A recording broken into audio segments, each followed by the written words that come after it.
Bonjour les fous de la food. Ici, c'est Virginie Legrand, chef à domicile épicurienne et hyperactive avec un parcours très atypique. Dans mon podcast, Passion sans modération, vous retrouverez tous les 15 jours des personnalités implantées dans la gastronomie d'aujourd'hui, des vrais amoureux du goût et de la vraie cuisine, des experts, tous enrobés d'une passion communicative.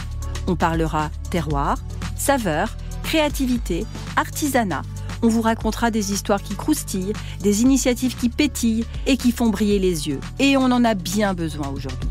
Dans ce podcast, vous allez rencontrer des passionnés qui aiment partager, des entrepreneurs qui aiment se renouveler. Vous allez pénétrer dans les coulisses d'un monde délicieux, nourri aux convictions individuelles et aux engagements collectifs. Vous êtes curieux ? Alors installez-vous à notre table et on va se régaler tous ensemble.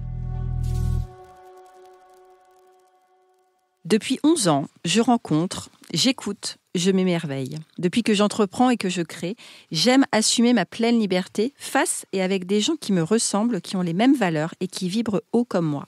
Julie Méchalier est une photographe que j'ai eu la chance d'interviewer il y a quelques temps dans mon podcast Passion sans modération et nous avions envie aujourd'hui, pour vous, avec vous, de nous retrouver sur un autre registre. Bonjour Julie. Bonjour Virginie, comment tu vas ? Mais ça va très bien, ravie de t'avoir à moi toute seule. Ah, de même, j'adore. De quoi on va parler aujourd'hui ?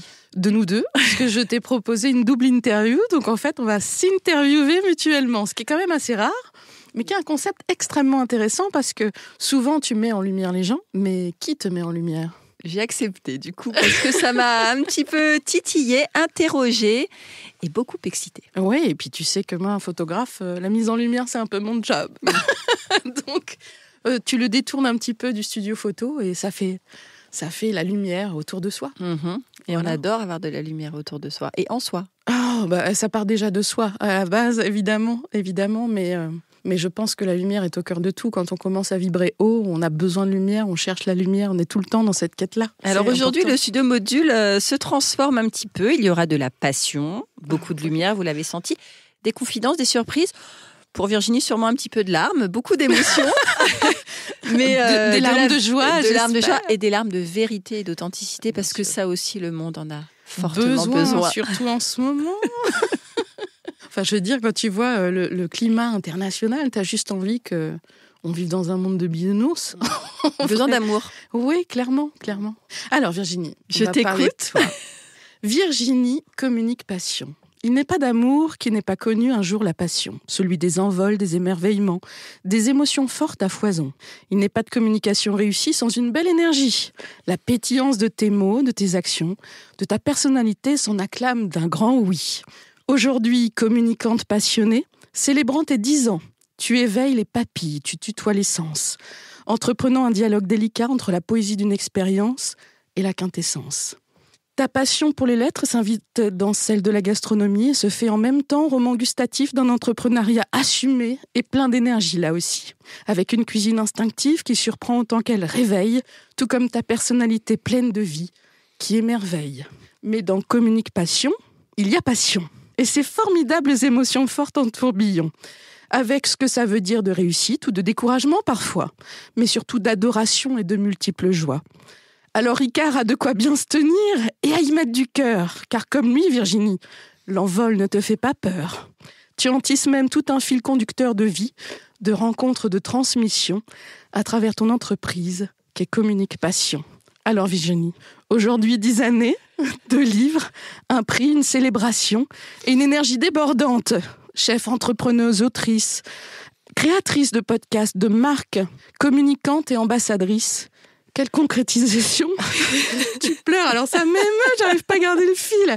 Quelle concrétisation souhaiterais-tu ajouter à ce formidable palmarès et sur quoi voudrais-tu faire lumière aujourd'hui ? Virginie, c'est à toi. Enfin, quand tu auras repris tes esprits. Alors, bon, les gens me connaissent, donc ils ne vont pas être surpris. Déjà, Julie, merci. Merci de cette introduction. Je crois que c'est la première fois depuis que je suis entrepreneur, depuis que j'ai ma boîte, depuis que je me mets un petit peu sur le devant de la scène, après ces années cachées au dos de mon tableau, face à mes élèves, qu'on fait une si belle introduction de moi. Eh ben, merci. Et je suis très touchée. Alors, ce palmarès, oui, c'est un palmarès, c'est une vie débordante, excitante, exaltante, très enthousiasmante. J'aimerais faire la lumière aujourd'hui sur la Virginie qui se donne pleure beaucoup. Devant moi. Voilà, la Virginie. En fait, vous la voyez pas, mais la Virginie est remplie d'émotions jusque dans ses yeux, au point que son sourire se répercute dans des larmes. Oui, non, franchement, j'aimerais faire de la lumière sur mon hypersensibilité. Ah, nous y voilà. Le cœur des choses, des entrepreneurs de passion comme toi et moi. Oui, c'est cette vibration interne qu'on a toujours tendance à vouloir taire, cacher, alors que finalement, la révéler, c'est offrir le meilleur de nous au monde entier. Oui, alors c'est un très bel enseignement déjà en soi, mais effectivement, je crois qu'il n'est pas de vie qui veuille qu'on recouse un petit peu les morceaux qu'on a éparpillés au fil du temps, à travers les blessures, à travers les expériences. Et finalement, n'est-ce pas ça le vrai chemin d'un entrepreneur, c'est de recoller tous les morceaux pour ne faire qu'un avec lui-même, qu'un avec ce qu'il crée et qu'un avec ce qu'il offre au monde, pour recevoir aussi de la même façon. Magnifique, sublime. Ça envoie. Là, on est parti pour une heure de folie. J'adore. Alors toi, Julie, tu es photographe. Donc la photographie, c'est d'écrire avec la lumière, étymologiquement parlant. Oui. Donc la lumière à la fois extérieure que tu crées pour les clients est-elle le reflet aussi de ta lumière intérieure ? Bien évidemment, je pense qu'il n'y a pas de photographe qui ne mette pas de la lumière autour de lui. Effectivement, quand on éclaire un plat, on met de soi, forcément, c'est une interprétation de ce que l'on voit, une interprétation de ce que l'on nous offre, parce que si tu as un chef, un styliste qui cuisine, on reçoit ce qu'il nous offre, mais aussi, il faut laisser la part du photographe donner son interprétation à travers la lumière. Donc, effectivement, ça me pose question sur tous ceux qui font des choses torturées, sombres. Tu vois, à chaque fois que je vais dans les musées, que je vois des choses torturées, je me dis « Oh la vache, ça n'a pas l'air d'aller bien dans sa vie !» C'est une vraie retranscription de ta psychologie, en fait. C'est une retranscription de ton état émotionnel pour beaucoup, et je pense que quand quelqu'un ne prend pas de plaisir dans une photo, ça se voit. Il pense que ça ne se voit pas, mais ça se voit, ça se sent d'une certaine manière. Est-ce que tu pourrais dire la même chose des écrivains ? Parce que moi qui adore Baudelaire, les fleurs du mal, le spleen, on est quand même sur du déchirement, de la torture, et puis tous les poètes maudits. On sait aussi que le plus grand génie, il sort de l'être le plus malheureux. Je ne dirais pas ça. Que dirais-tu ? Un des génies de l'être humain, c'est de pouvoir sortir de belles choses de ce qui est malheureux pour en faire une lumière. D'extraire la beauté du mal, c'est ce que veut exactement, d'ailleurs, et c'est justement un artiste moi qui m'a beaucoup aidée. Alors je sais, je suis très poète, donc forcément la poésie me touche. Mais à un moment de ma vie, quand j'étais adolescente et que j'allais pas très bien, parce que je me posais la question du sens de la vie, le sens de la société dans laquelle on nous plongeait, les obligations, tu sais, tout ce qu'on tenait. Les injonctions peut-être. Oui. Quand je me suis dit, mais mince Julie, comment tu vas faire avec cette hypersensibilité qui est la tienne, avec cette émotion qui déborde, avec tout ce que tu as envie de réaliser d'idéaliste dans un monde tel que celui-là. Comment tu vas faire ? Et l'exemple qui m'est venu, c'est Jacques Brel. Jacques Brel, quand tu l'écoutes parler, tu pourrais te dire qu'à travers la tristesse de ses mots, de ses paroles, ne me quitte pas, je serai le reflet de ton chien, de ton ombre. Enfin, tu te dis quand même que l'artiste aurait pu faire une très grosse dépression et jamais se relever. Et il a fait de toute sa carrière un rayonnement incroyable. Et là, j'ai compris qu'en fait, le vrai génie n'était pas de sortir le plus moche de l'être humain pour en faire quelque chose. Non. C'était de transformer ça en espoir de quelque chose d'autre. Voire même le sublimer. De le transcender. Finalement, de le transcender, d'en prendre l'essence, de le transformer pour en faire quelque chose de concret, de positif et de durable. Et c'est ce qu'a fait Jacques Brel, comme c'est ce qu'a fait finalement ce qu'ont fait les grands poètes comme Baudelaire, à travers Les Fleurs du Mal notamment. Il a extrait ce qu'était l'essence, il en a fait de la poésie et il a finalement mis de la lumière là-dedans. C'est beau. Et du coup, cette sensibilité, comment tu arrives à faire le pont, le trait d'union entre ton hypersensibilité et ta créativité ? Elle est omniprésente. Je veux dire, la sensibilité, l'émotion, quand tu es créatif, c'est tout le temps.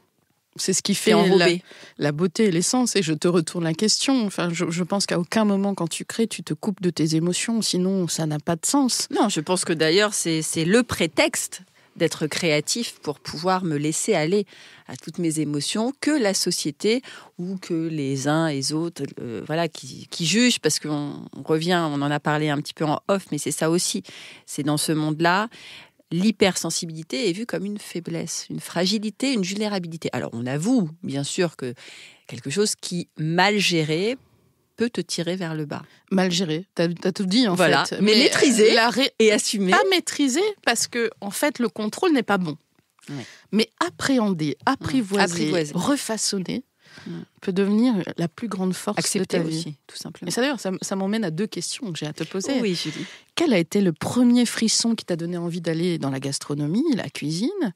Finalement, qu'est-ce qui t'a poussé à travers ça à dépasser tes blocages, à dépasser tes blocages conscients ou inconscients, qui t'empêchaient de mettre tes émotions au service de tes réalisations ? Waouh. Question très profonde. Alors, on est dans la psychanalyse, la psychologie, la philosophie et on verra plus tard la spiritualité. J'adore. Moi, c'est mon papa, Patrice, qui m'a donné le sens de la gastronomie, de m'expliquer ce qu'était quelqu'un de gourmet, qui appréciait la bonne cuisine, qui faisait de la bonne cuisine et qui me donnait envie de réaliser des recettes. Après, la personne qui m'a beaucoup impressionné, c'est Cyril Lignac, je le dis souvent, qui a fêté ses 20 ans il n'y a pas très longtemps, qui, dans son émission Oui Chef, devait constituer une brigade pour son restaurant. Je sais, en fait, je l'ai rencontré à ce moment-là. Moi, j'étais assistante photo et j'ai travaillé avec le photographe qui a fait son premier livre. Voilà. Bon, donc, tu as travaillé avec Brigitte Evenot, alors ? Bien sûr. Voilà. En fait, c'est comme ça qu'on s'est rencontrés. Parce que moi, j'ai travaillé avec Brigitte, t'as sorti ton livre et je t'ai écrit. C'est comme ça qu'on s'est rencontrés. Je ne me souviens même plus. T'as sorti ton premier livre et je t'ai écrit, mais attends... Tu es chef, je suis photographe, rencontrons-nous. Et tu te souviens, on s'est rencontrés, on a passé 2 heures. Alors par contre, quand on s'est rencontrés... avec une coupette de champagne, on n'arrivait pas à se quitter alors que tu avais un rendez-vous derrière et tout. Oui, d'ailleurs, Muriel, j'allais chez toi. Donc, j'allais au restaurant. Et effectivement, Cyril Lignac, il a débloqué quelque chose parce que c'est quelqu'un qui a toujours été autodidacte, qui parfois n'est pas forcément très aimé de la profession parce que pas très institutionnel et pas très académique, que maintenant il fait de la télé et donc on a beaucoup tendance à le critiquer. Mais moi, j'ai jamais été fascinée par les grands chefs, je l'avoue. À cette époque-là, j'étais pas à lire des livres de Bocuse ou de Ducasse. Voilà, c'était pas mon monde. Est-ce que c'est l'académisme qui te faisait peur ou qui te bloquait ? Vers lequel je n'allais pas. C'est pas que j'étais hermétique, mais ça ne m'intéressait pas. Ça te touchait pas ? Non, ça me touchait pas du tout. Pour moi, ce qui était important, c'était les artisans. C'était ceux qui étaient sur le marché à 5h du mat. C'était les gens. Alors, je dis pas que les chefs sont pas des gens parce que c'est pas du tout mon propos. Mais en tout cas, ce frisson-là, il était dans les restaurants, dans les assiettes, mais pas sur les personnalités. Et donc, du coup, ça m'amène à une question. Quelque part. J'en ai jamais parlé de ça, tu te rends compte ? Mais c'est bien. En fait, c'est le la maïeutique, faire accoucher. C'est ça. Là, tu vas me faire accoucher de plein de choses. Ouais, mais en fait, c'est le principe de la double interview. C'est aussi d'aller plus loin dans la question, d'y passer un peu plus de temps. Ça m'amène à la question de la quête de la liberté qui est cachée à travers tout ça. Quelque part, est-ce que si l'académisme ne t'a pas touché, parce que c'est quand même un grand art d'être un chef gastronomique dans ce monde, enfin, c'est puissant et c'est très dur d'y arriver déjà. Mais si ça ne t'a pas touché autant, n'est-ce pas en raison de ta quête de liberté et de ta sensation d'enfermement à travers ça ? Ah non, mais c'est complètement vrai. D'ailleurs, c'est aussi pour ça, je pense, que je n'ai pas voulu passer de CAP. C'est pour cette raison aussi que je n'ai pas voulu... Voilà, je n'ai pas formidable, j'adore. Je n'ai pas voulu perdre mon temps, alors que ce n'est pas le cas, mais en tout cas, j'étais trop impatiente de me lancer dans l'entrepreneuriat culinaire pour passer une année chez Ferrandi, par exemple. Et ça, je le dis souvent, mais je l'ai verbalisé très tard. Je voulais y aller tout de suite. Parce que, au fond de moi, et ça, j'en parle souvent, de cette intuition, qu'il y avait quelque chose en moi qui me disait que j'allais y arriver. Et cette quête de liberté, c'est très important parce que, bien sûr, je me sens immensément libre quand je cuisine. C'est aussi pour ça que je ne veux pas m'enfermer dans un restaurant et que je suis une chef nomade. Et surtout, ça aussi, je l'ai souvent dit et je l'assume pleinement, que la vraie Virginie, elle est là depuis 11 ans. Formidable. Voilà. Donc moi, je te retourne aussi la question. C'est qui la Julie derrière son appareil photo ? Alors, il y a la Julie qu'on voit à travers son image est exactement la même en vrai. La lumière, l'amour et l'expression. L'expression de quoi ? L'expression d'une émotion, d'une sensation, d'une atmosphère, d'une sensation, enfin les émotions, la sensibilité. C'est ça, en fait, les émotions. Je me posais la question, est-ce qu'on photographie la même chose, de la même manière, un plat salé qu'un plat sucré ? Est-ce qu'on photographie aussi de la même manière, une assiette ou des produits bruts ? Quelle est la réflexion en amont de tout ça, sur tout ça? Je ne pourrais pas te dire qu'on photographie tout de la même façon, même s'il y a une base commune, puisqu'il y a quand même mon style de lumière qui est très présent. Je pense que chaque ingrédient a sa propre vibration. Chaque plat émet sa propre vibration. Tu vois, comme n'importe qui devant nous émet sa propre vibration, et d'une personne à l'autre, c'est pas la même vibration. Je crois que il se passe la même chose dans les ingrédients, dans les couleurs, dans tout ce qu'on utilise, parce que c'est vivant, ce qu'on voit, parce que c'est vivant. Et puis c'est toute la beauté de la photographie culinaire, c'est qu'on photographie quelque chose de vivant. Et donc, quand tu commences à écouter les couleurs, écouter les vibrations, écouter la matière qui s'exprime, la texture et tout ça, tu t'adaptes en fait. Le produit raconte sa propre histoire et après, tu l'interprètes à ta façon. Donc, est-ce qu'on peut photographier tout pareil ? Il y a une base commune technique, je dirais. Là, on pose une lumière, on fait un cadrage et on fait un traitement colorimétrique derrière. Mais il y a aussi l'interprétation qui, elle, fluctue en fonction de ce que tu vois, de ce que tu ressens et de l'atmosphère aussi. C'est important. Tu photographies également des portraits ? Ça m'arrive. C'est beaucoup moins souvent tout de même. Mais ce que j'aime dans le portrait, c'est la vie. En fait, dans toute la base de mon travail, ce que j'aime, c'est la vie. Et c'est ce qui se retrouve un peu partout, la chaleur de la vie. Et dans les portraits, tu parlais d'académisme tout à l'heure. Moi, j'aime pas les portraits académiques. Ça me gonfle. J'aime bien qu'en fait, chacun sorte un peu de sa zone de confort. Oui, tu veux dire les trucs un peu corporate, archi-figés. Je suis pas fan de ça, non. J'admire ce que fait le studio Harcourt, qui a son style. On avait parlé, et c'est très beau, c'est très beau. Mais c'est pas mon monde. Et comment tu abordes tout ça avec tes clients ? Parce que toi, tu es passionné de photographie, tu en as fait ton métier, comme moi. Oui. Est-ce que parfois, ça peut bloquer l'interaction, le côté financier, engagement commercial, ou est-ce que tu ne triches ? Enfin, c'est pas une question de tricher, mais... Je ne triche pas, déjà. Tu es pleinement à l'aise avec ça et avec tes clients ? Je suis pleinement à l'aise avec qui je suis, avec ce que je fais. Pourquoi j'ai choisi ce métier ? Puisque je l'ai choisi par passion, tout comme toi. Donc je suis à l'aise avec ça. Nous, photographes, on évolue à travers des images. Donc en fait, on a un book. Avant, il y a 20 ans, on commençait avec un book papier qu'on emmenait dans les agences sous une petite sacoche. Tu vois, on était en costume, talons, bien habillés. On allait voir les agences, on présentait les books papier. Aujourd'hui, on a des sites internet, on a des plateformes en ligne. On a nos photos qui vivent tout le temps sur les réseaux. Donc on a plus besoin c'est notre CV en fait, le travail qu'on fait. Maintenant, il y a quelque chose qui s'est passé dans le monde économique dont on parle peu et qui est pourtant extrêmement important pour moi.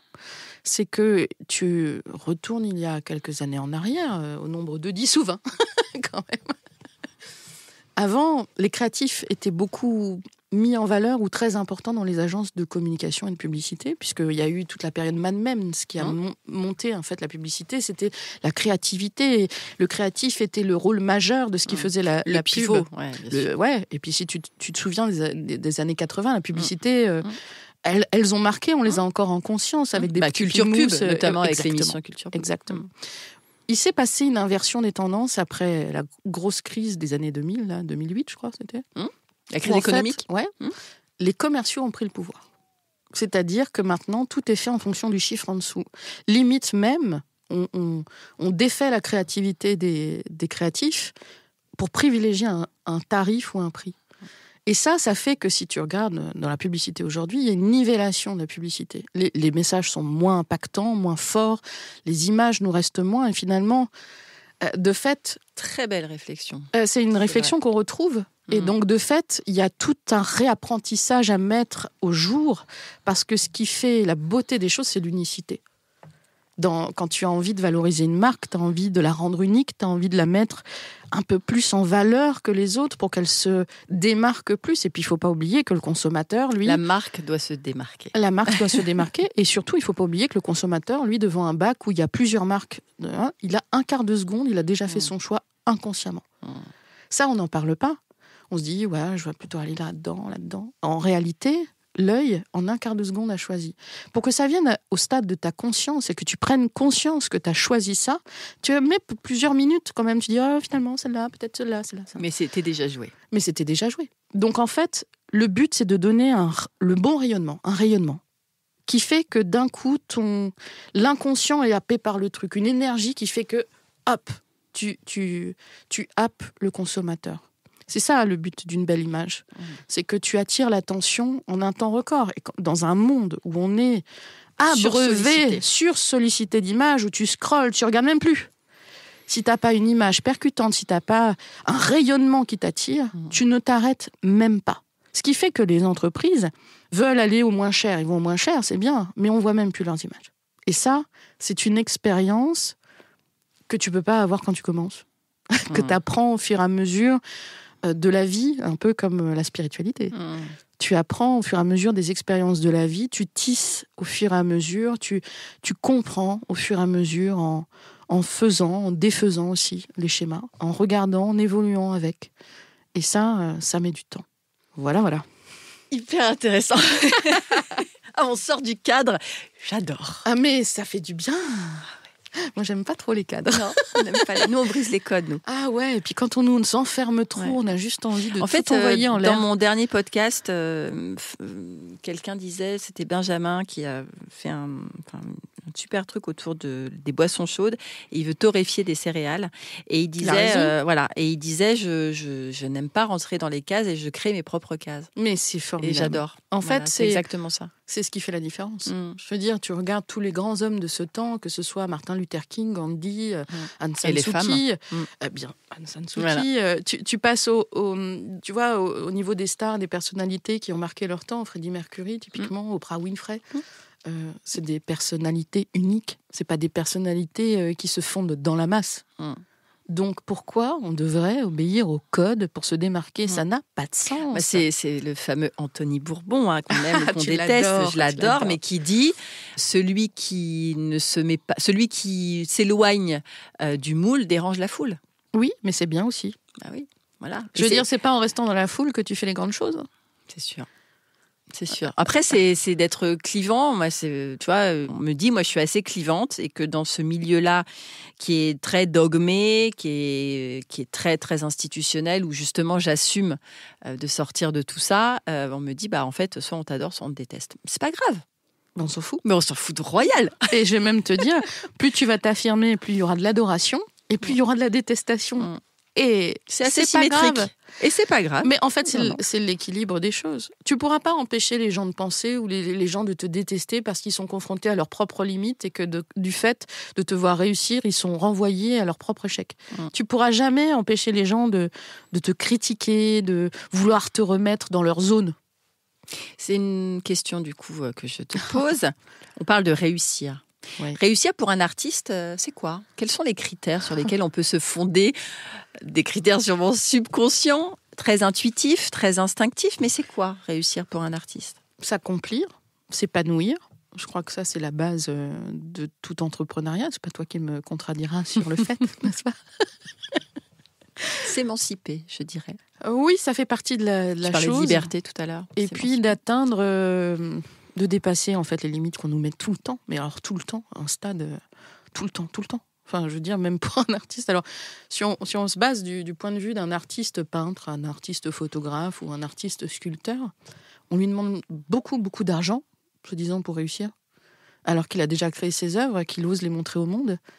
Et en fait, je vais prendre un exemple très récent. J'ai été très heureuse qu'une foire d'art contemporain aux États-Unis, dans une ville très prisée, c'était un de mes rêves, me contacte pour me dire on voudrait que vous participiez à l'événement. Mais pour participer, accroche-toi bien. Combien ? Pour un mur d'1 mètre, alors sachant que j'ai des œuvres de plus d'1 mètre, pour un mur d'1 mètre, 7 000 € hors taxe. À cela, t'ajoutes les frais de transport, l'assurance, les défraiements, enfin je veux dire l'hôtel, les consommations et tout, t'en arrives à 10 000. Et tu te dis 10 000 pour exposer. Pour exposer. Et après, on te dit mais vos œuvres sont chères. Ah alors, si je réintègre les coûts de fabrication, le temps passé, le temps d'exposition, la promotion autour et tout, il faudrait que je vous offre mon œuvre. Non, en fait, non. Je suis désolée. Donc du coup, c'était un rêve et je me suis dit, ça ne mérite pas que je me sacrifie, ça attendra. Et j'ai créé d'autres projets à côté, ce qui fait que j'ai exposé en Italie, j'ai exposé un peu partout, puisque j'ai été même jusqu'à Dubaï. J'ai exposé à Dubaï et c'est très bien comme ça. Mais effectivement, exister en tant qu'artiste, c'est avant tout s'épanouir, avant tout être reconnu aussi, parce qu'il y a quand même un petit peu de ça. Il faut que le travail soit vu. Il y a quelque chose qu'un ami m'a dit et qui va beaucoup t'aider, parce que toi aussi, tu es une artiste, mais on va en parler un petit peu. Tu as eu du mal peut-être à l'assumer, cette chose-là. Mais il y a un ami qui m'a dit un jour, Julie, t'as peur qu'on voit ton travail, t'as peur de t'assumer en tant qu'artiste, c'est bien beau, hein. Mais si tu fais des œuvres qui restent dans un placard, ça reste de l'art de placard. Alors, tant que tu n'oseras pas montrer ton travail, tu n'oseras pas être un artiste. En fait, c'est transmettre. C'est transmettre et accepter que les gens aient une vision différente de la tienne sur ce que tu aimais. Parce que toi, tu fais une œuvre et le spectateur a sa propre interprétation de l'œuvre. Et ça le touche à des endroits que toi, tu n'avais pas imaginé au départ, forcément. Et accepter ça comme un dialogue, c'est extrêmement important. Une vraie rencontre. J'allais parler de dialogue. La rencontre. D'ailleurs, quand j'étais prof de philo, il y a beaucoup de dissertations qui tournent autour de l'art. De l'art. Parce que la philosophie est fortement liée aussi à tout ça. Cette réflexion, en fait, sur l'être. Mais on a fait de la philosophie, on a réfléchi. Mais qu'est-ce qui, toi, Virginie, t'a amené à accepter cette idée que tu étais au-delà de la création, parce que tu crées Alors, c'est vrai que longtemps, je disais que je transforme. C'est-à-dire que je pars de la petite tomate et je fais ou de l'asperge en ce moment, ou de la fraise. Tu interprètes. Oui, mais c'est vrai que du coup, j'ai compris qu'il y avait une partie de moi très subjective que je mettais dans mes assiettes. C'est pour ça que... Ta personnalité. Ma personnalité, ma sensibilité, mon émotivité, ma susceptibilité aussi, en tout cas mon intériorité. Pourquoi la susceptibilité ? Ça... Bon, c'est bien joli, mais en tout cas, ça parle d'ego. Mon intériorité beaucoup. Et ça, je l'ai intégré. C'est aussi pour ça que les chefs, c'est une vraie expression. Et j'ai toujours dit que c'était aussi un prolongement de soi. Cet état de flow où je me sens, moi, le moment que j'adore, c'est quand je dresse mes assiettes. En fait, j'ai toute ma mise en place. Je suis là en train de me dire, je vais faire ça, je vais faire ça, je vais faire ça. Et en fait, je ne sais jamais comment je vais dresser mes assiettes.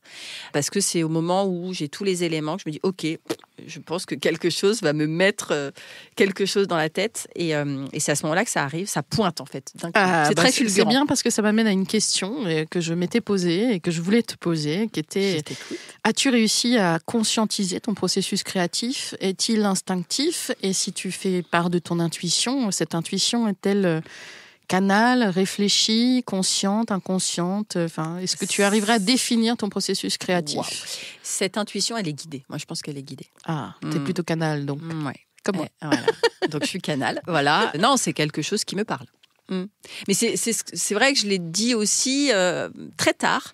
Ce côté, pourquoi tu as voulu te lancer alors que j'étais dans un métier qui fonctionnait. Moi, tu sais, cette reconversion-là, c'est pas une reconversion qui est imposée.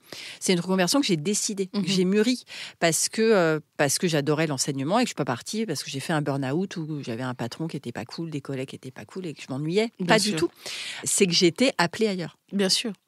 Et donc, ce processus créatif, je sais que c'est une construction, une émission fulgurante qui se met dans ma tête au moment où j'ai les choses dans la main.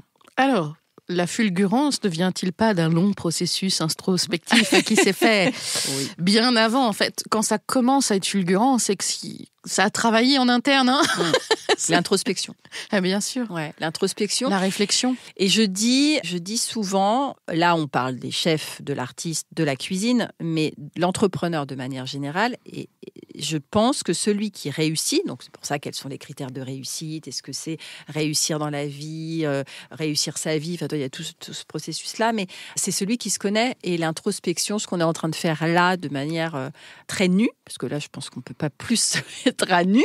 On est encore habillés, hein. Et fort heureusement derrière. J'ai pas dit se mettre nu, j'ai dit se mettre à nu. Et la préposition est importante.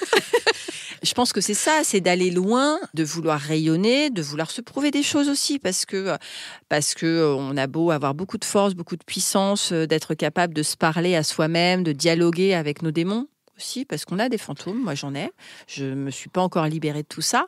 Et je pense Il que suffit j'ai de le décider, hein, tu sais. Ouais, mais je crois que j'ai envie qu'ils restent encore un peu avec moi parce qu'ils me donnent quelque chose. Donc, ils disparaîtront plus tard. Jusqu'à temps que tu comprennes qu'en fait, ils ne te nourrissent pas, mais ils t'affaiblissent. Oui.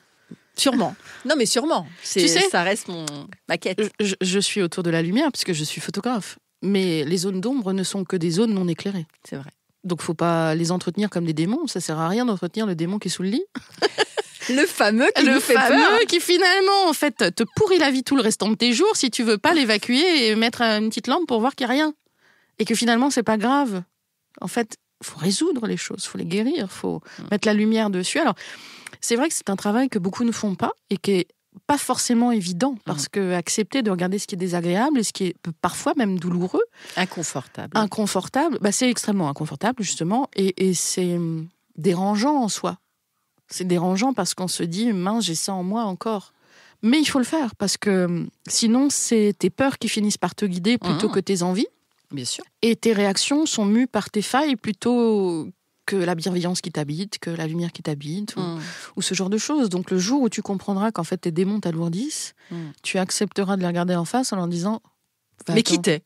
Allez. En fait, c'est bien, t'as fait ton œuvre, hein, mais stop. Non, mais la métaphore du fantôme, du monstre sous le lit, effectivement. Le nombre de fois où ça m'est arrivé, alors pas à 44 ans, mais ça m'est arrivé de me dire je sens qu'il y a un truc sous le lit, puis tu vas, bah oui, il n'y a rien. Bah ouais, donc c'est vrai, c'est beau en même temps. Après, il y a les ressentis. Voilà, ça nous amène à la part d'intuition qui est en chacun de nous et l'hypersensibilité qui nous fait ressentir aussi beaucoup de choses que beaucoup ne palpent pas, qui ne ressentent pas. D'avoir accès à un monde, invisible. un autre monde. Et toi, du coup, tu as des rituels ? Non. Comment ça se passe concrètement quand tu te mets en branle avant une séance photo ? Alors déjà, j'ai pas de rituel et je déteste ritualiser pour la simple raison que j'ai passé toute ma vie à défaire des schémas. Tu vois ? En fait, je suis plutôt à déprogrammer pour ne pas reprogrammer. Ça, c'est mon sens de la liberté. Quand tu commences à déverrouiller les schémas qui t'enferment, tu as une envie de liberté qui est incroyable. Tu n'as pas envie de reprogrammer un truc qui t'enferme, au contraire. Donc, est-ce que j'ai des rituels ? Non. Est-ce que j'ai des habitudes ? Oui, parfois, mais elles changent en fonction du lieu, des gens que tu as autour de toi, etc. Je sais qu'en ce moment, ce qui me plaît, parce que j'ai déménagé il y a 2 ans et demi, 3 ans maintenant, et j'ai déménagé parce que j'avais comme seul horizon un bâtiment, et que après le Covid, je ne supportais plus. J'avais besoin de voir de la nature, j'avais besoin de me reconnecter à elle tout le temps. Pour autant, les 3/4 de mes clients sont autour de Paris, puisque les grands sièges d'entreprise sont à Paris, parce que Rungis, c'est pas loin de Paris. Donc, j'ai opté pour aller à 10 minutes de Paris, pour avoir un jardin qui donne sur un immense parc où il y a, en plus devant mon jardin, un arbre tricentenaire. Donc, mon habitude en ce moment, c'est que je me lève, j'ouvre mes volets, je verse mon thé matcha avec mon petit lait d'avoine, et quel que soit le temps, je vais dehors, j'écoute les oiseaux, j'écoute la nature. Je parle à l'arbre, à la nature. Je remercie l'arbre d'être là, la nature de veiller sur nous. La gratitude matinale. Moi, et après, je remercie l'univers de m'accorder tous les bienfaits que je vis, de pouvoir exercer ma passion, de pouvoir gagner ma vie avec. Parce que c'est pas toujours facile quand on est artiste, entrepreneur, et quand on est une femme, parce qu'il faut le dire, c'est pas toujours facile. On nous demande de prouver, je sais pas combien de milliers de fois qu'on est capable de. C'est insupportable. En fait, ça nous fait perdre une énergie dingue. Mais ça développe aussi en nous une force que les hommes n'ont pas. C'est vrai. Voilà. Ils imposent par la force physique. Nous, on a une force d'entreprendre, une force émotionnelle qu'ils n'auront jamais. Et du coup, ça fait combien de temps que tu as fait de la photographie ton métier ? Tu m'as dit ça va faire 20 ans. Ouais. Donc 20 ans. J'ai eu la même crise que toi, si je veux dire. En fait, moi, mes 10 ans. Je n'ai pas du tout, moi qu'à m'apprendre. Hein. J'adore apprendre au quotidien, j'apprends beaucoup. Te former. J'adore me former naturellement à ce qui m'intéresse. J'ai détesté le système éducatif dans lequel on nous plongeait. Tu vois, les obligations de résultats. L'obligation de se comparer aux autres. Un tel a mieux réussi que toi. Tu devrais faire comme ça, tu verras comme ça. Ouais, l'unicité, elle est où là-dedans ? Voilà. Donc en fait, par principe, j'ai fait une école pour rassurer mes parents au départ et puis pour apprendre les bases techniques parce qu'on a besoin quand même de s'aguerrir de la technique, surtout dans un métier comme la photographie où la technique est omniprésente. Bien sûr. Donc j'ai fait une formation et après je me suis dit voilà, tu fais ta place. tu travailles comme une acharnée, ce qui fait que même pendant 10 ans, j'ai pris très peu de vacances, voire quasiment pas. Je ne m'autorisais pas à en prendre d'ailleurs. Même quand si je prenais des congés, j'étais tout le temps au téléphone à travailler, à cravacher comme une damnée en me disant il faut que ça marche, il faut que ça marche, il faut que ça marche. Et j'ai appris petit à petit qu'en fait, les temps de moins, parce que tu as des très fortes phases d'activité, puis des temps de moins. Enfin, je veux dire, on va prendre le mois de mai avec les ponts. Nous, en photographie, c'est pas la meilleure période. Toi, je pense qu'il y a beaucoup plus d'événementiel. Moi, j'ai mes juin, là, c'est... Mais nous, en photo, il n'y a que des ponts. Donc, en fait, dans le monde salarié... Il n'y a plus personne. Voilà. La société s'arrête, madame. Le mois de mai a toujours son lot de surprises. Bon, et ben dans ces phases-là, avant, j'aurais cravaché. Aujourd'hui, je crée. Et c'est très différent comme approche. Parce qu'en fait, créer, c'est aussi démarcher. D'une certaine manière. Plus tu crées, plus tu attires à toi des gens qui sont intéressés par cette création. Et du coup, ça te réapprend une gestion de la vie et de l'énergie différente. Donc, ça m'amène à ton hyperactivité, Virginie. Quelle place le temps, l'espace, la contemplation dans ta vie? Est-ce qu'il y en a une? Alors, c'est une vraie question. Ah, mais oui. C'est la plus belle question, c'est la plus vraie. Ça aussi, est-ce que tu ça s'apprend du temps pour toi? Ça s'apprend. J'ai beaucoup de moments de concentration. Ça pour le coup. Bien sûr que je suis hyperactive, bien sûr que je suis partout. Les gens pensent que j'ai des jumelles. Non, je tiens à dire que je n'ai pas de jumelles. À ce stade, on pourrait parler de triplé. Hein. Voilà. Moi, ce qui me meut vraiment, c'est les rencontres avec les gens. Bien sûr que j'ai besoin de prouver et de multiplier, de surmultiplier.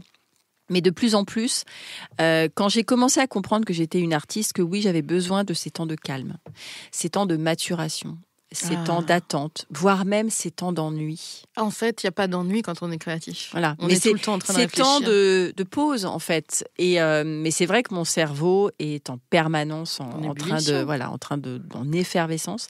Après, c'est mon corps. Voilà, c'est de travailler aussi sur mon corps, sur ce que j'offre et ce que je n'offre pas à mon corps. J'essaye de dormir. Je m'écoute beaucoup. Quand je peux le faire, je fais des siestes. C'est bien. Ça me fait du bien. Ouais. Et depuis peu, je m'accorde des temps pour moi. Donc, j'ai trouvé un petit endroit qui est à côté d'Honfleur où je pars toutes les 6-7 semaines, toute seule. Formidable, ouais. Normandie. Et j'ai trouvé ce lieu-là qui s'appelle les Jardins de Coppelia, que j'adore, et où je suis partie au mois de janvier, toute seule. J'ai laissé mari et fille. Pas la boîte, parce que j'avais quand même l'ordi. Et j'y suis repartie là au mois d'avril. Comme une bouffée d'oxygène. Ouais. Une régénérescence, un temps où je pense qu'à moi. Alors, je prends mon ordi, je suis au téléphone, etc. Mais en tout cas, ça me donne... J'ai compris que j'avais besoin d'espace pour la concentration, d'espace pour la création. Ça a été évolutif aussi. C'est en rencontrant aussi des artistes comme toi, en rencontrant des gens qui me disent « Fais attention ». Parce qu'il y a aussi ce côté santé qui rentre en jeu, de fatigue, de burn-out, de sursollicitation mentale. Parce qu'en fait, moi, je multiplie les deux. C'est-à-dire que j'ai à la fois un métier hyper intellectuel, parce que je communique beaucoup, je crée beaucoup, j'anticipe beaucoup. Et j'ai un métier immensément physique, parce que je porte beaucoup, je suis debout. Ça, les gens ont tendance à l'oublier. Mais donc, du coup, parfois, ça fait pchit. Ça fait boum. Alors, je vais te dire une phrase que je dis souvent aux entrepreneurs ou aux personnes qui n'osent pas prendre des vacances. Moi-même, je suis passée par une phase où j'en prenais pas. Parce que quand on est complètement à fond dans son entreprise, on a juste envie qu'elle fonctionne et trouver des nouveaux clients. Et quand on aime ce qu'on fait, c'est compliqué aussi. Oui, de lâcher, ouais, bien sûr, parce qu'on se réalise à travers ça. J'ai compris que prendre des vacances, c'était un investissement sur l'avenir. Bien sûr. Et en fait, plus tu acceptes de reposer ton esprit, ton âme, ton corps, plus il y avait de l'espace à re-remplir à nouveau.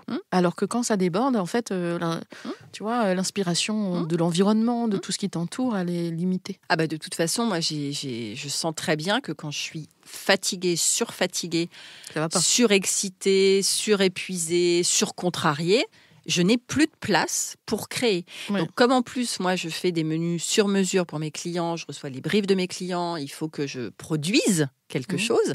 Je ne suis pas qu'une exécutante, parce qu'à la rigueur, quand c'est le côté robotisé de couper des choses, de cuire des choses, à la rigueur, ça passe, même si c'est qu'une fatigue physique. Mais le côté fatigue mentale, moi, après, je peux plus. Même créer tous mes textes de communication, je peux plus. Donc, c'est pour ça que j'ai compris comment je fonctionnais. Mais ça aussi, c'est au fur et à mesure du temps. Et puis au fur et à mesure des petites gifles que tu te prends, que ton corps te dit coucou. Mais dis donc, mais je suis là. Alors tu sais, le corps, c'est le dernier maillon d'expression de l'âme. En fait, le corps se manifeste quand tu n'as pas su écouter ce que l'âme te disait. Les signes, c'est ça. Mais donc maintenant, je sais. Ouais. Je me connais là-dessus. Je m'écoute beaucoup. Et quand je sens que ça ne va pas, je dis fuck. Et d'ailleurs, ça m'amène à une question, parce qu'on parle du fuck et de ce qui ne va pas. Pour un entrepreneur, parce que je pense que c'est bien d'en parler. Être entrepreneur, c'est génial en tout point, puisqu'on a la liberté de faire ce qu'on aime, de s'investir, de s'épanouir et tout. Mais combien de défaites pour combien de réussites ? Et ça, je pense que c'est une vraie question que les auditeurs ont besoin d'entendre, parce qu'on se prend des claques tout le temps. En fait, on défie la loi de la résilience, bien souvent. Non, mais moi, j'explique de plus en plus qu'il y a des coulisses, en fait, à tout ça. Parce que je suis très médiatisée. Je suis beaucoup sur les réseaux, on me voit beaucoup. Parce que t'aimes ça aussi. J'adore ça. Non, mais bien sûr. Et puis, je le fais bien. Et puis, en fait, les gens me disent très souvent, et on me l'a encore dit hier soir, Virginie continue de nous faire rêver. Donc, ça met une petite pression, c'est vrai. Moi, je dirais aussi, continue de te faire rêver, parce qu'à travers ça, tu le feras. Oui, évidemment, toujours. Tu transmets aussi ce que tu as de meilleur. Donc, bien sûr qu'il y a des coulisses. Il y a les coulisses à la fois de fatigue, les coulisses de peur, les coulisses de gens autour qui te renvoient des choses, de culpabilité. Voilà. Moi, je pense que ma plus grosse... mon écueil, c'est le rapport à ma fille. C'est vrai, étant maman, c'est compliqué. Mais elle te le reproche ? Pas du tout. Alors, non, mais justement. Alors, là encore, ça a été un processus de grosse communication avec elle. Ma Rose, elle a eu 16 ans, là, au mois de février. Donc, moi, elle me voit depuis qu'elle a 4 ans. Elle me voit évoluer depuis qu'elle a 4 ans. Et en fait, c'est la culpabilisation de la société, la culpabilisation de mes parents, de dire mais comment c'est possible que tu puisses t'éclater à ce point-là dans ta carrière ? Et bien sûr, en plus, je suis dans l'événementiel, je fais beaucoup de choses, donc je suis pas souvent à la maison, mais j'essaye d'être là pour des temps quali. Je prends des temps avec elle, je pars en voyage avec elle, je vais au restaurant avec elle, je l'écoute, on fait des câlins dans le lit, même donc à 16 ans. Donc tu es un super exemple pour elle. Et surtout, la culpabilité n'a pas lieu d'être. Mais c'est fini. C'est fini. J'ai dépassé tout ça depuis quelques temps. Et en fait, tout s'agglomère entre ce que je veux pour moi, donc mes temps de pause, ce que je veux pour elle. Parce que finalement, très souvent, elle me dit « je suis très fière de toi ». Et je sais que je lui donne cette culture aussi de l'effort, de l'audace, ce caractère aussi que j'ai d'aller me battre, parce que certains me disent oui, c'est pas normal que tu doives te battre. Oui, t'es une fille dans un milieu. Oui, on est obligé. Enfin, je veux dire, à un moment, c'est comme ça. C'est la société. Alors oui, c'est pas bien, c'est machin, c'est le patriarcat. Ok, mais une fois qu'on a institué ça, oui, je dois de temps en temps. Et là encore, récemment, j'étais invitée à une soirée où il y avait plus d'hommes que de femmes. Voilà, forcément. Et où la première question, ça a été t'as passé ton CAP et quand est-ce que t'as fait ci et non, en fait. Et c'était pile le soir de mes 11 ans. J'ai dit, bah non, ça fait juste 11 ans que je suis là, que j'existe, qu'on parle de moi dans Paris, que j'ai plein de clients, que là, je suis en train de remplir le mois d'octobre. Qu'est-ce que tu viens me faire chier, en fait, à me poser cette question-là ? Demande juste moi si je m'éclate, quel type de plat je fais, où je suis partie, le plus loin que je suis partie. S'intéresser à moi, ce côté... réducteur, c'est compliqué. Donc oui, c'est vrai que de manière assez triviale, je l'ai dit, j'ai dû me faire pousser des couilles. Je le dis, je le redis, c'est pas beau, désolé Rose, mais je le dis. Et certaines personnes me disent, ça n'est pas normal que tu sois à dire ça. C'est mon chemin. C'est mon chemin. C'est donc, ton interprétation de la situation. Oui, c'est mon interprétation. Et donc, pour répondre à ta question, de manière claire, j'ai pas trop souffert, finalement. Les défaites, c'est vrai que j'ai un parcours qui me semble... assez fluide, où j'ai pas voulu brûler les étapes, où je respecte cette idée guidée toujours, donc le mot canal, j'aime bien je suis un canal, de timing. Alors pour ceux qui ne sauraient pas ce qu'être canal, c'est être un réceptacle à tout ce qui nous entoure et à prendre l'énergie environnante pour avancer, en fait, et pour développer sa propre énergie, pour en donner aux autres. Oui, parce que tout est question d'énergie, on le sait bien, de évidemment. Connexion, d'énergie et de vibration. Et de fréquence. Oui, c'est vrai. Tout est énergie et fréquence dans l'univers. Quand on parle de bonnes ondes, voilà, il y a le côté un peu philosophique, mais je pense qu'il y a le côté très, très chimique, finalement. Et très physique-chimie, effectivement. Tout être, quel qu'il soit, émet des ondes. Un corps qui chauffe émet la chaleur, donc c'est une onde. Et si tu regardes une information, moi j'aime bien expliquer par la réalité des choses, parce que sinon on se dit que la spiritualité c'est complètement barré, mais c'est pas du tout barré. En vrai, si tu émets une musique à la radio, tu vois pas le clip se balader à côté de toi pour aller d'une maison à l'autre. Tu le vois pas. Et pourtant, tu l'entends. Donc, l'onde transmet son information. Dans la vie, c'est pareil. On a une petite antenne en nous qui peut traduire les ondes qui nous entourent. Et ça fait des informations. Et quand tu commences à développer cette réception d'informations et le décryptage de l'information, parce que tout est après décryptage et justesse de décryptage, pour pas comprendre l'inverse de ce qu'on reçoit. Capacité de décryptage aussi. Tout le monde n'a pas cette capacité. Je pense que tout le monde a en soi ses capacités, mais tout le monde ne fait pas le travail nécessaire pour le développer à juste titre. Nous naissons tous avec des capacités Après, intuitives. on les exploite ou pas. Exactement. Et si tu regardes à travers le temps, à travers les âges, à travers les cultures, il y a toujours eu cette culture de l'invisible, enfin, je veux dire, les cultures chamaniques, les peuples ancestraux, etc. Tous parlent de ce qui se passe, mais qu'on ne voit pas. On n'a pas forcément besoin de voir pour savoir que c'est là. Le vent, on ne le voit pas, il est là. Et le monde de la perception, c'est la même chose. Il y a plein d'informations qui nous entourent tout le temps. Certaines sont visibles, certaines sont moins visibles, mais pourtant on peut les capter, les traduire, les comprendre. C'est drôle parce que je voulais te parler de la citation de Dorothea Lange, ou Lange. Dorothea Lange. Voilà. Ouais. La photographie, c'est un art qui nous permet de voir ce que nous ne voyons pas. Oui, c'est un peu vrai. Ça. C'est un regard décalé sur les choses et souvent on s'attarde sur un détail que personne ne voit parce que tout le monde passe à côté. Ce qui fait une belle photo, en général, c'est quelque chose où on se dit « Ah, là, j'aurais pas pensé, tiens. J'aurais bien aimé faire ça. » Qu'est-ce qui t'inspire dans le monde de la photographie ? Dans le monde de la photographie, dans le monde de la vie, plutôt, je dirais. Parce que la photographie, c'est bien et c'est un média d'expression, un moyen d'expression, un médium d'expression. Mais ce qui m'inspire surtout, c'est la vie. La vie et tout ce que ça traduit à l'intérieur. Moi, je veux que tu m'expliques la création de ton image de marque que je vois partout sur les réseaux, qui me fascine. Ah ouais ? Ouais, tu peux la décortiquer. Ça, moi. Ouais, j'aime beaucoup. En quoi ça te fascine ? Déjà, c'est débordant de couleurs. J'adore. La dualité des visages. La dualité ou ils se regardent, ils sont face à face. Donc, est-ce que c'est deux mêmes personnes ? Est-ce que tu parles de la photo de profil, là. Ouais. La photo même que j'ai mise en ouverture de mon site. Oui. Décris-la. Et interprète. Enfin, en tout cas, quel a été ton cheminement, pour le coup, là, créatif ? Spirituel, créatif. Là, typiquement, sur cette photo, je suis passée avec l'IA, puisque en ce moment, vu qu'on est en pleine métamorphose des dogmes photographiques et créatifs, on nous demande de nous adapter à l'IA et de travailler avec elle, ce que je trouve pas mal, puisque c'est un nouveau champ de création et de nouvelles possibilités qui s'ouvrent. Et donc, j'ai expérimenté et j'ai posé des questions philosophiques et spirituelles à l'IA.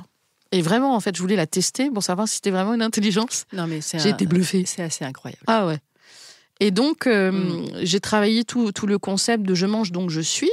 Tu vois, où en fait, on est aussi ce qu'on mange, les émotions qu'on met dedans. L'émotion qu'on met à travers une tomate. En tant que chef, on est aussi ce qu'on est à travers ce qu'on mange, la façon de déguster. La personnalité ressort beaucoup sur la façon de déguster. Il y en a qui prennent aucun plaisir et qui s'empiffrent. Il y en a qui prennent le temps. Enfin, tu vois, tu peux voir les caractères se définir à travers ça. Donc, on est ce qu'on mange. Et c'est la première fois qu'après, on va déjeuner ensemble. On va deuxième fois. Deuxième fois. Oui, je t'avais amené au Lazare la dernière fois. Oui, c'est vrai. Le Lazare, forcément. Ouais, c'est ton QG. C'est ça. Donc, on en était où ? Oui, donc ta photo de profil. Ah oui. Eh bien, je pense qu'il y a plusieurs choses mélangées. Donc, il y a l'IA et le fait qu'il faut travailler avec. Donc, l'humain, l'IA, finalement, le même visage, puisque l'IA est basée quand même sur tout le génie humain et toutes les connaissances humaines. Donc, c'est aussi un reflet de l'être humain. Donc, il y a ça. Bien sûr. Il y a aussi, ça forme, je crois que ce visage forme un cœur, d'une certaine manière. Donc, il y a aussi le visage de l'amour universel qui n'a pas de visage, finalement, où le genre n'est pas un problème ou une question. Puisque pour moi, l'amour universel est avant tout ce qui rayonne de l'âme, quel que soit le genre, le corps, la vie sociétale, d'où on vient, la culture, la couleur de peau, etc. L'amour est universel. Et donc, à travers ces deux visages, je voulais évoquer ça, le fait qu'on est tous frères et qu'on n'a pas besoin de se définir à travers des choses clivantes ou enfermantes. Bien sûr. Tu vois. Voilà, et puis la lumière qui est à travers, parce que j'ai aimé le rayonnement que j'ai mis dans cette photo, parce que quand je travaille avec l'IA, je remets ma lumière dessus. Et après, il y a beaucoup de fruits et de légumes. Et il y a des fruits et légumes autour. parce que c'est la connexion à la terre, à la mère nature et finalement à tout ce qui nous rapproche de la terre. On a tendance beaucoup à la négliger, à l'oublier, alors qu'elle est au centre de tout. Elle nous permet d'être vivants, elle nous permet de vivre, elle nous permet de manger, d'avoir un toit sur la tête, elle nous donne tout. Et je trouve qu'il manque beaucoup, beaucoup, beaucoup d'humilité à l'être humain en ce moment. Alors, tu parles de la nature, de la terre, de l'agriculture. Oui. S'il y avait un plat qui résonne chez toi de manière spirituelle? Oula. Ah oui, ça, on n'avait pas préparé cette question. Bah non, mais en fait... Ou une culture, une culture une culture gastronomique vers laquelle tu te sens attirée?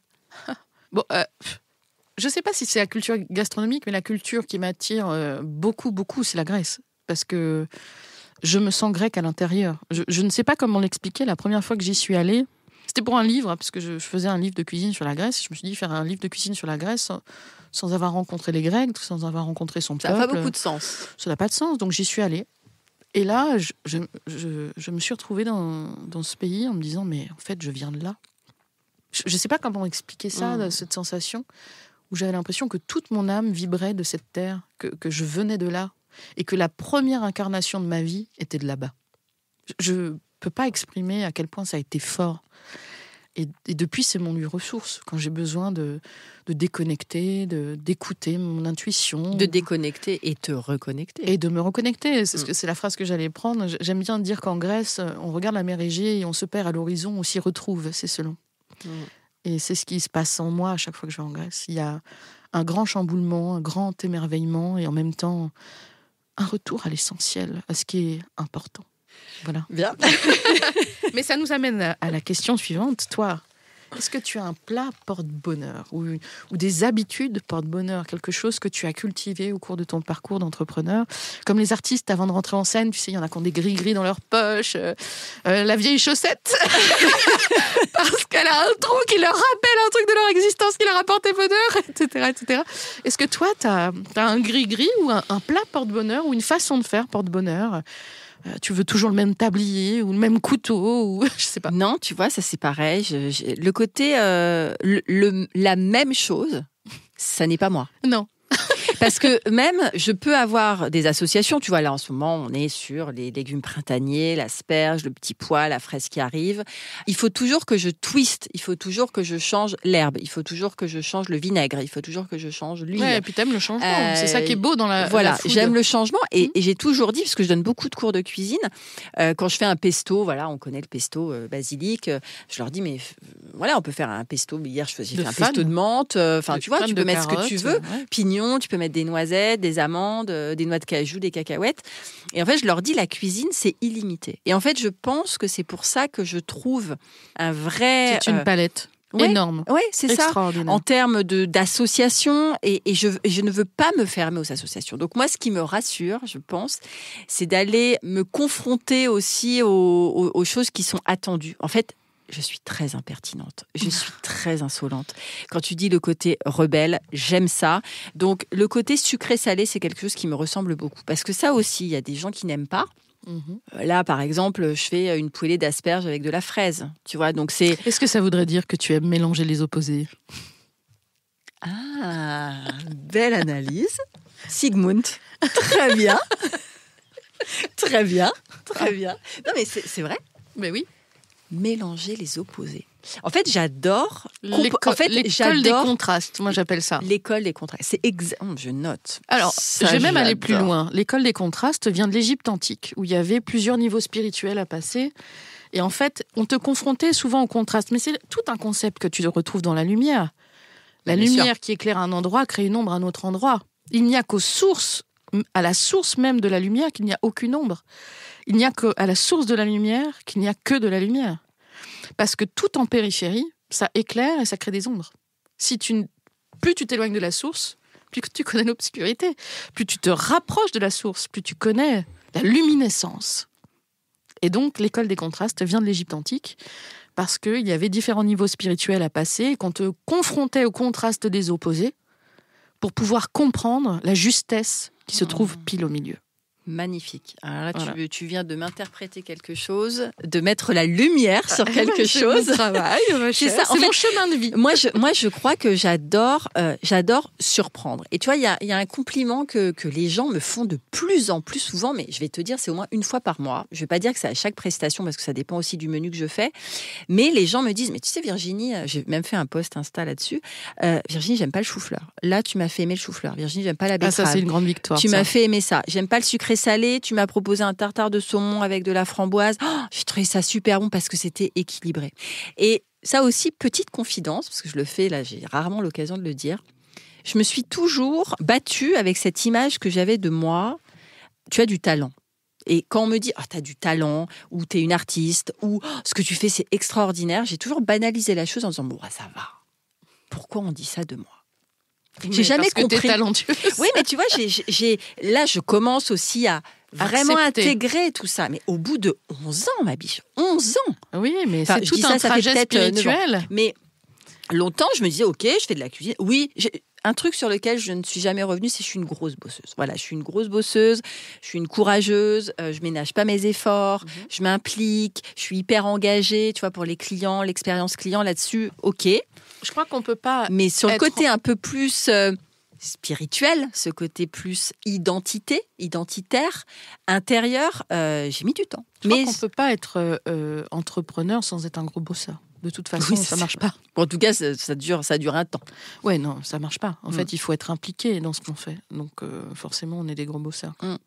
Mais du coup, voilà, c'est ça. C'est le côté comprendre un peu la démarche que j'ai avec les gens et que les gens... En fait, ce qui me touche beaucoup, c'est que je donne beaucoup... Tu parles d'amour, moi, je donne énormément d'amour à mes clients dans ma cuisine. Et en fait, ils le ressentent tout Ça, le c'est temps. bien. Et ça, c'est une vraie fierté. Ouais. Mais est-ce que c'est pas... Alors, je sais pas comment exprimer ça, parce que j'ai des clients qui me donnent un amour incroyable et d'autres qui... pas du tout. Parce qu'on est dans un contexte de commande, d'entreprise en entreprise, tu vois, et l'humain De à travers résultats, ça, de résultats, tu disais tout à l'humain l'heure. a tendance à oublier parfois que c'est des humains derrière et que il y a une énergie qui est donnée, il y a de l'amour qui est donné, il y a de l'attention qui est donnée, il y a des solutions qui sont données et qu'il faut savoir écouter tout le monde. Alors, je Est-ce que t'avouerais... c'est pas la différence entre le public que toi tu Oui. vises et le monde académique Oui. que tu Oui. évoquais tout à l'heure? Moi, je crois maintenant, depuis 3-4 ans, j'ai vraiment les clients qui me ressemblent. C'est bien. Et j'ai vraiment les clients qui viennent à moi en sachant mes imperfections. Oui, je n'ai pas fait d'école, que peut-être ma brunoise, elle ne sera pas aussi précise que celui qui sort du cordon bleu. En fait, je crois qu'ils s'en tapent. Parce que j'arrive à transmettre autre chose. Et j'ai rencontré une fois un chef qui m'avait dit... C'était il y a très longtemps, c'était juste avant le Covid. Il m'avait dit, en fait, toi, tu n'es pas académique. Évidemment, tu n'as pas fait d'école, tu n'as pas fait d'établissement, tu n'as pas fait de maison. Là, on m'a encore fait une interview. Tu es passé dans quelle maison ? Non, j'ai fait aucune maison, j'ai fait aucun restaurant.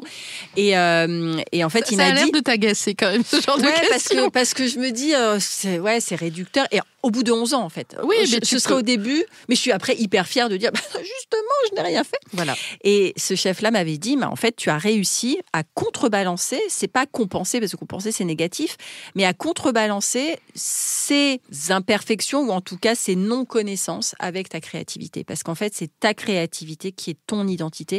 Et il y a beaucoup de gens qui sortent des écoles, qui sont tellement formatés. Un certain savoir-faire aussi. Enfin, sur lequel je travaille en permanence. C'est vrai que j'évolue beaucoup. Mais moi, je suis comme toi. Je suis une immense curieuse. Je me nourris en permanence des restaurants dans lesquels je vais. C'est pour ça que j'adore varier beaucoup les restaurants, sauf le Lazare où je vais tout le temps. Mais ça, c'est ton QG. Mais c'est bon. Tu sais quoi ? Le Lazare, je me sens bien dans cet endroit-là. Oui, l'espace Donc, te plaît bonjour aussi. Marion, bonjour Arnaud, et merci à vous.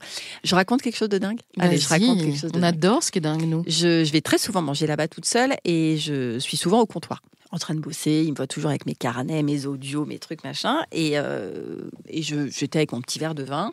Et là, il y a une nana qui arrive, qui s'installe à côté de moi. Truc de fou, elle prend un verre de vin, puis on commence à papoter. Donc on trinque. Et là, elle me regarde, elle me dit... Vous aussi, vous pensez que c'est un endroit tellurique ici avec des âmes ? J'adore. Et que ça vous rassure, ça vous fait du bien, ça vous régénère. Mais au bout de 10 minutes, On est resté 2h30. Bah oui, je comprends. Je comprends. J'ai beaucoup pensé à toi. Je voulais t'envoyer un message derrière. Et je me suis dit, waouh, voilà. Et en fait, tu rencontres des gens qui sont sur la même ligne que toi, sur la même longueur d'onde, cette fameuse longueur d'onde. Et je trouve que c'est beau. Et c'est vrai que là-bas, je me sens bien. Pourtant, il y a du bruit. Hein. C'est une brasserie, il y a du monde. C'est pas hyper calme, c'est pas zen, il n'y a pas de musique.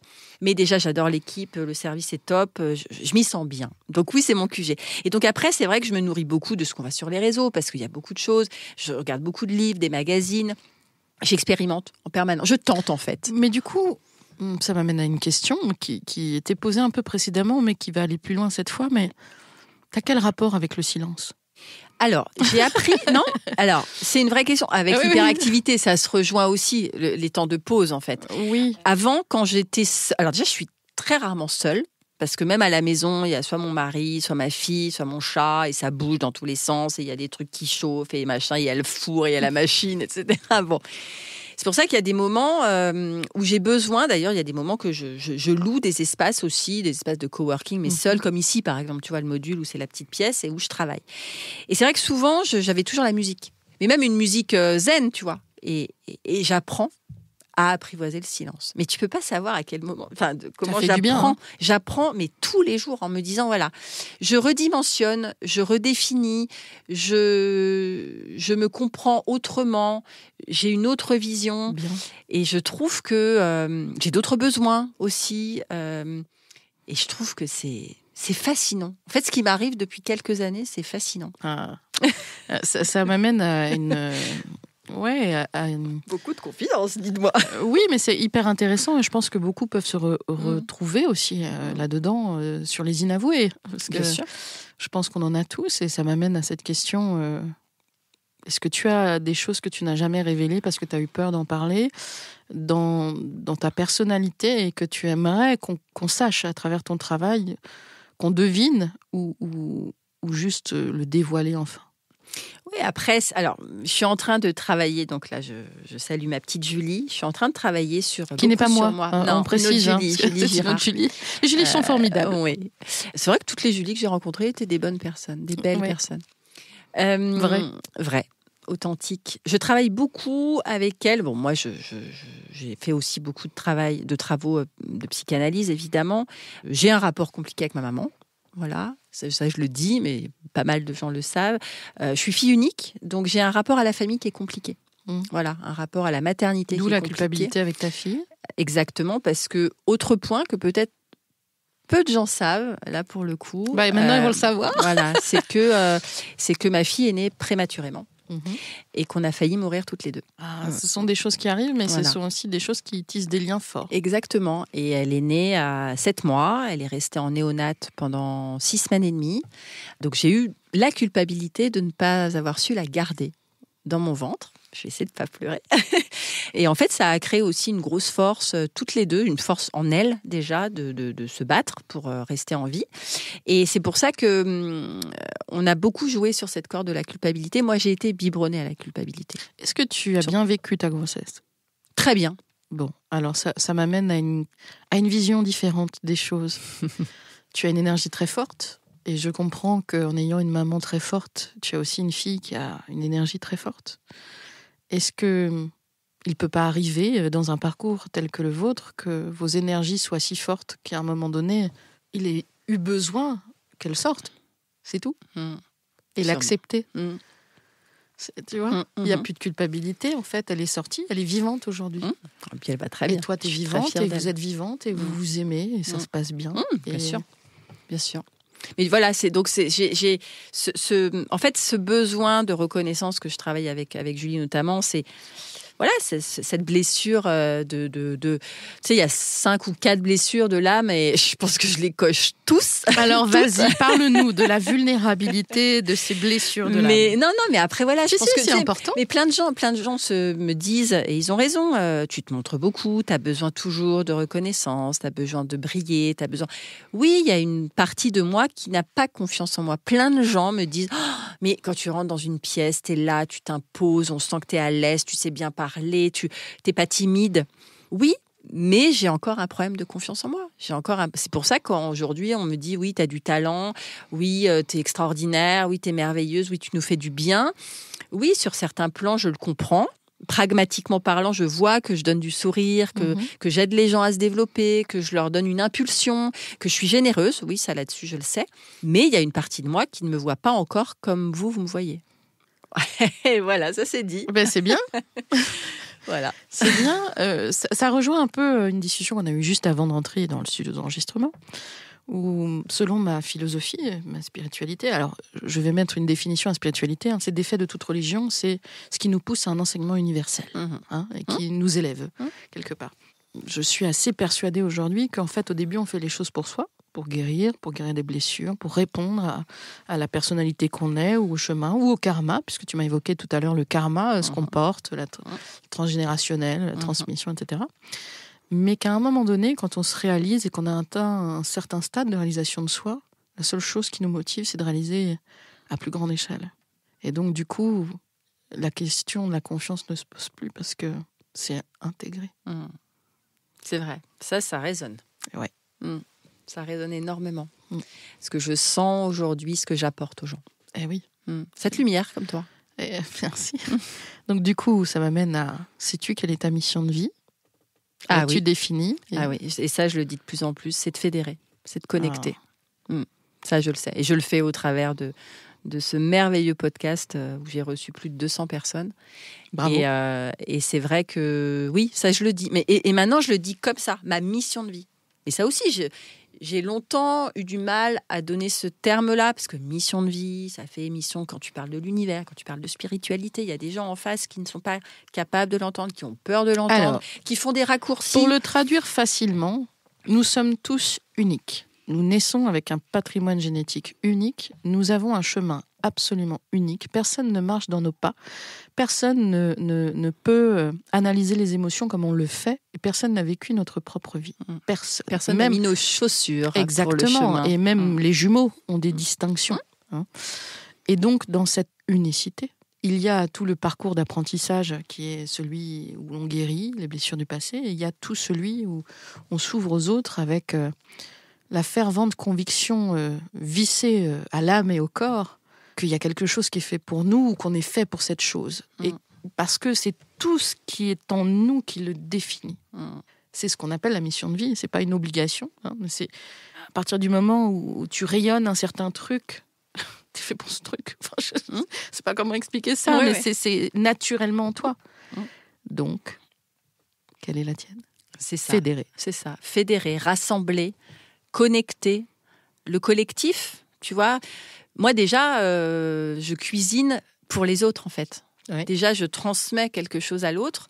Quand je me mets à découper mes tomates, je pense à celui qui va le déguster, je pense à mon client ou à la personne à laquelle je dédie le dîner. Donc, il y a vraiment ce trait d'union, ce trait vers l'autre, ce collectif. Je sais que j'ai un très joli réseau. Pareil, le réseau, on en a parlé aussi en off, le réseau professionnel, certains le voient comme quelqu'un à qui tu remets tes cartes de visite et qui vont te faire signer des contrats, la recommandation, la confiance, c'est important ça aussi. Ça peut aider, bien sûr. Bien sûr, mais par contre, le réseau que j'aime moi, en tout cas, que je me suis créé ex nihilo, parce que je pars de rien, je n'étais pas dans le sérail, et j'ai des gens qui gravitent autour de moi, qui me reconnaissent dans ce que j'incarne, dans ce que je transmets. Et pour moi, ça, c'est ce qui me met sur ce chemin-là de plus en plus. Je pense que de toute façon, on a besoin de s'entourer des gens qui nous ressemblent. Et qu'au fur et à mesure de notre vie, on évolue dans certains sens. C'est comme les couples. Au fur et à mesure où tu te connais, surtout. On évolue dans un certain sens. Certains nous correspondent et restent. Certains nous correspondent plus et s'en vont. Et parfois reviennent, parfois pas. Le vrai réseau, c'est de savoir qui te reconnaît en tant que toi. Et pas en ce que tu représentes pour eux. Oui, et comme l'amitié, en fait, que ce soit pas juste par intérêt. Ouais, c'est ça. Que ce soit une connivence, une connexion. Voilà. Et malheureusement, je trouve que dans le monde économique dans lequel on évolue, où la concurrence est féroce, où on parle d'argent à tous les étages, enfin, je sais pas, tu vois le président américain. Oui, je vois. Ouais. Je te dis que là, il y a quand même une perte de sens totale. Une dichotomie, en fait. De ce qu'est l'humanité et de ce qu'elle a de richesse en elle. Moi, j'ai une question. tu m'as parlé de tes projets professionnels. On parle de spiritualité, là, c'est un petit clin d'œil un peu drôle de dessin animé, mais Aladdin arrive. Il a sa petite lampe. Tu frottes la lampe. Il y a le monsieur qui sort, qui est un peu bizarre, qui est bleu. Il sort, il te dit « Julie Michel, tu as 3 vœux. C'est quoi ?» Il y en a tellement. Allez, faut choisir. 3 vœux. Tu veux la version officielle ou la version officieuse ? La version officieuse, la version inavouable. La version inavouable ? La version, tu m'as dit, il faut viser haut, il faut viser grand. Créer un nouvel âge d'or de l'humanité. On adore. Où l'humain reprend la place du sacré autour de la nature, autour des échanges, autour de l'émotion, autour du cœur. Être un guide de cela. Ça, c'est l'inavoué. Je crois qu'en fait, à travers ça, j'ai envie d'un monde plus bisounours. Je pense que nous, les femmes, on a un rôle à jouer parce qu'on a été beaucoup écartés des décisions, de finalement l'énergie qu'on mettait dans la société, quelque part. Et qu'on peut, par notre féminité sacrée, la douceur, la créativité, le côté maternant qu'on peut avoir naturellement, amener un peu plus de beauté en ce monde, un peu plus de paix aussi. Et puis, si on parle un peu plus personnellement, une reconnaissance internationale, à travers l'art, à travers la photo, à travers aussi mes idées, que j'accepte de plus en plus de montrer, parce que beaucoup de gens m'ont dit « mais on voit ton travail, on voit ta lumière ». Et c'était mon but, je voulais qu'on voit ce qu'il y avait à travers ça. Je voulais pas qu'on le voit à travers ma personne, dans ce monde d'ego où tout le monde se montre. Je voulais qu'on voit ce qu'était le travail derrière, ce qu'était l'émotion, ce qu'était la réflexion. Comme moi, mes plats. Exactement. Voilà. Et aujourd'hui, j'accepte qu'on ait besoin de voir aussi la personne. Ça, c'est tout nouveau, parce que quand tu es très spirituel, accepter cette corporalité, cette apparence, le concept de l'apparence. Moi qui évolue dans l'image, c'est assez bizarre, mais je suis toujours derrière l'appareil photo, rarement devant.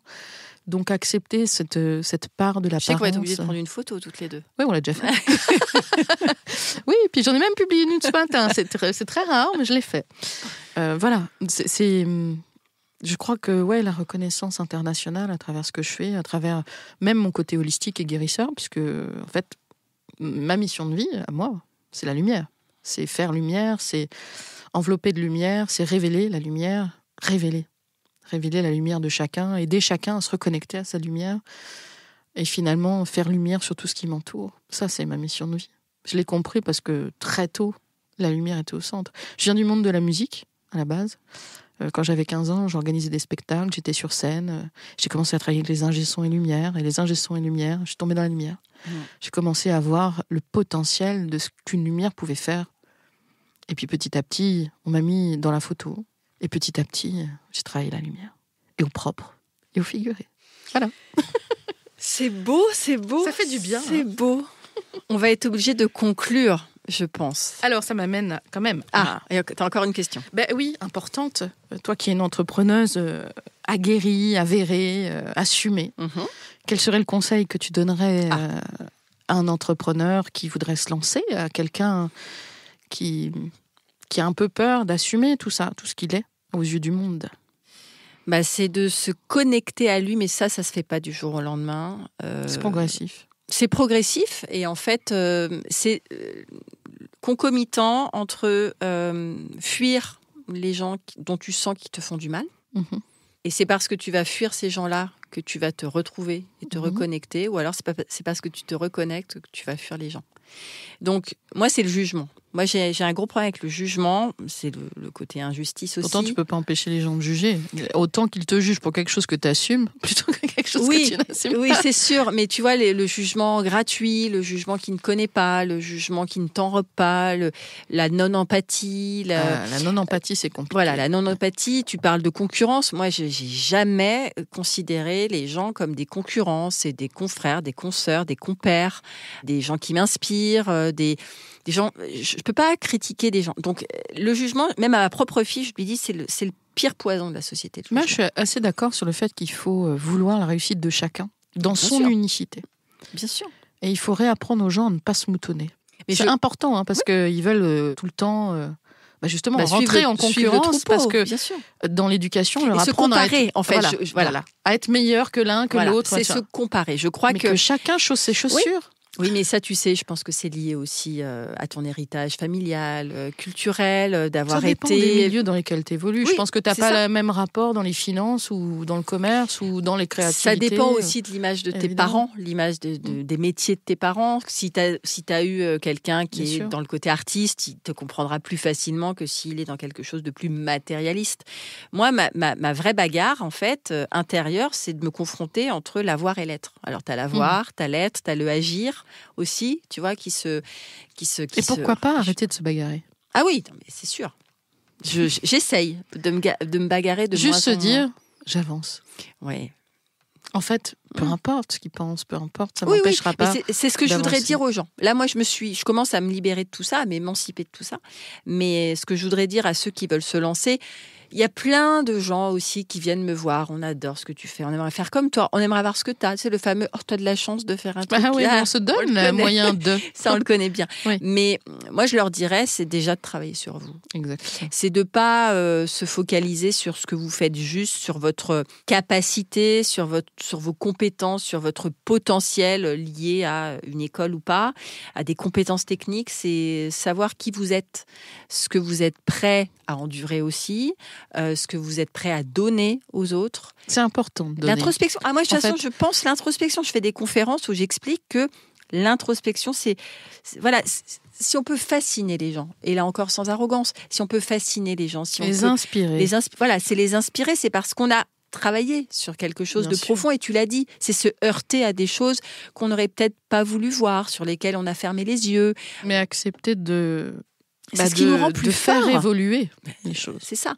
Donc, tout est possible. Moi, la phrase que j'adore, c'est celle de Charles de Gaulle qui dit « Entre possible et impossible, il n'y a que de l'être et un état d'esprit. » Et d'oser d'aller loin, d'être soi. Et c'est un cheminement. Oui, c'est un cheminement qui s'apprend. Ça m'amène à une petite conclusion très intéressante, je pense. Moi, si j'avais un vœu, en fait, ce serait d'atteindre mon ikigai. Sais-tu ce que c'est, l'ikigai? Bien sûr, les quatre cercles. C'est d'être au centre d'exactement ce qu'on doit... Moi, je pense que je l'ai. Entre la mission, la profession, la vocation. Je pense qu'on passe notre vie à l'atteindre. En fait, on est en apprentissage permanent, en évolution permanente. Et ce qu'on était hier n'est pas ce qu'on est aujourd'hui, ne sera pas ce qu'on est demain. Donc, l'ikigai, on est dedans, mais on est toujours en train de le faire progresser. Donc, vivre son ikigai pleinement. Et les Japonais reconnaissent assez facilement qu'il faut avoir tout connu avant. En fait, ça rejoint le chemin progressif que tu parles. Il faut avoir travaillé sans plaisir, il faut avoir gagné sa vie en s'éclatant, il faut avoir... les contrastes. Pas gagner sa vie en s'éclatant. Et en fait, en ayant connu tout ça, on sait être exactement là où on doit être, dans ce qu'on doit faire, dans sa mission de vie, en fait, dans ce qui nous représente le mieux à un temps donné et ce qui évolue au fil du temps. Voilà. Alors moi, je voudrais terminer. Alors attends, parce que j'avais noté. Voilà, ça parce qu'on n'a pas du tout parlé d'ambition, puis après on va devoir rendre l'antenne. Bien sûr, on va rendre l'antenne. Une citation anonyme que j'ai lue et qui a aussi beaucoup résonné. Et je terminerai là-dessus et je te laisserai conclure si tu veux conclure. L'ambition, ce n'est pas de vouloir briller plus fort que les autres, c'est de vouloir briller à sa juste lumière. Ça, je t'offre cette citation. Je te remercie et je suis assez d'accord avec ça. Il faut impérativement trouver qui l'on est et être soi. Je crois que le plus beau cadeau qu'on puisse faire à l'humanité, c'est pas de vouloir être comme ou d'être dans un schéma imposé, mais c'est de révéler sa propre lumière et de la faire briller pour aider les gens à briller d'eux-mêmes. Merci Virginie. Merci Julie. Merci pour cet échange profond et chaleureux. Très profond, donc un hors-série vraiment pas comme les autres. Vraiment pas comme les autres. Et moi, je vous retrouverai prochainement pour d'autres rencontres plus culinaires que spirituelles, mais tout aussi authentiques. Merci à toi. Ça y est, notre rencontre prend fin. J'espère que l'inspiration et l'immersion dans l'univers de tous mes invités vous ont mis l'eau à la bouche. La conversation vous a plu ? Les confidences vous ont ému ? Merci de laisser un avis et vous abonner pour ne rien manquer des prochains épisodes et pour le propulser encore plus loin. N'oubliez pas de faire un petit tour sur mon site internet communique-passion.fr et de vous abonner à ma newsletter. À très vite pour de nouvelles aventures gastronomiques.